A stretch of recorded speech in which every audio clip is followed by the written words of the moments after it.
आज मी आणि साक्षी आम्ही दोघी शॉपिंग करायला जातोय, ते सुद्धा एवढ्या भर उन्हात आणि ऑटोतून जातोय. दुपारी आमचा ब्रेक झाला आणि आम्हाला जरा ड्रेस वगैरे काय बघायचे होते आणि त्यासोबत आमच्या एका फ्रेंडचा बर्थडे होता आणि तिला आम्हाला काहीतरी गिफ्ट द्यायचे म्हणून स्पेसिफिकली आम्ही आलो. मारुती मंदिरला अनेक नवीन शॉप झाले, तिथेच आम्ही गेलो होतो. तिथलं कलेक्शन म्हटलं बघायला सुद्धा होईल आणि काय आवडलं तर आपण घेऊ सुद्धा. आणि तिथे भरपूर सारं आम्ही कलेक्शन बघितलं.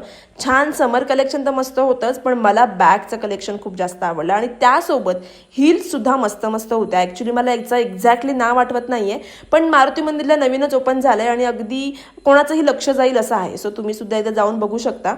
शॉपिंग करून झाल्यावर आम्ही दोघी सुद्धा काहीतरी खाण्याच्या शोधात पोहोचलो खाऊ गल्लीला. आणि इथे आल्यावर आहे ना लवकरच गेलो होतो, त्यामुळे सगळे शॉप काही ओपन नव्हते झाले, पण आम्ही इथे येऊन पाणीपुरी खाल्ली दोघींनी सुद्धा, एक एक प्लेट स्पायसी अशी.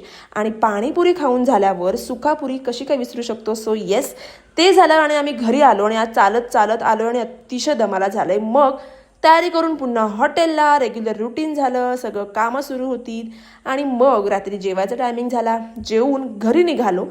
भेटूयात आपण नेक्स्ट व्लॉगमध्ये. Till then bye bye and take care.